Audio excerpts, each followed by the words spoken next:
কেন্দ্র সরকারের বিভিন্ন প্রকল্প রয়েছে, যেসব প্রকল্পের মধ্য দিয়ে প্রতিদিন হাজার হাজার লক্ষ লক্ষ মানুষ উপকৃত হন। ঠিক সেই রকমই একটি প্রকল্প হলো RVY প্রকল্প। এই প্রকল্প ভয়সী প্রকল্প নামেও পরিচিত। মূলত বয়স্ক এবং শারীরিকভাবে বিভিন্ন সমস্যায় যে সকল বয়স্ক মানুষেরা ভুগছেন, তাদের জন্য কেন্দ্র সরকার তাদের পাশে দাঁড়াতে এই প্রকল্প চালু করেছে। এই প্রকল্পের আওতায় আজ শুক্রবার বীরভূমের দুবরাজপুর বিধানসভার অন্তর্গত 4700 জন সুবিধা পেলেন।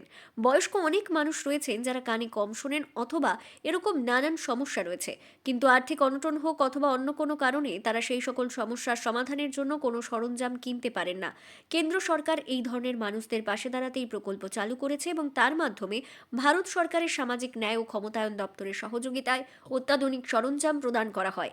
এদিন এই প্রকল্পের আওতায় দুবরাজপুরের বিধায়ক অনুপ কুমার সাহা, দুবরাজপুর শ্রী শ্রী রামকৃষ্ণ আশ্রমের শীর্ষ সেবক স্বামী সত্য শিবানন্দ মহারাজ, গীতা ভবনের অধ্যক্ষ স্বামী সত্যানন্দ মহারাজ সহ অন্যান্যদের উপস্থিতিতে 4700 জন প্রবীণ নাগরিকের হাতে অত্যাধুনিক বিভিন্ন ধরনের সরঞ্জাম তুলে দেওয়া হয়।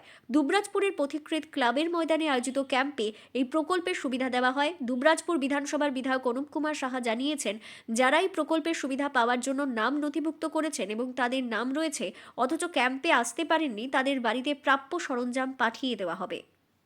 কেউ কানে শুনতে পায় না, কারোর স্পাইনাল কর্ডের প্রবলেম, কারোর কোমরে প্রবলেম, কারোর হাঁটুর প্রবলেম, কারোর বাথরুমে গিয়ে কষ্ট হয়। তো বিভিন্ন রকমের যে মানুষের যে শারীরিকভাবে অসুস্থতা এবং কষ্ট, সেই কষ্টের কথা বুঝেছিলেন দেশের প্রধানমন্ত্রী নরেন্দ্র মোদীজি, যে কারণে বয়শ্রী প্রকল্পের মতন এত সুন্দর একটি প্রকল্প, যেখানে বয়সের পরে মানুষকে সুস্থভাবে বাঁচার জন্য পাশে দাঁড়ানোর মতন একটা প্রকল্প নরেন্দ্র মোদী এনেছেন।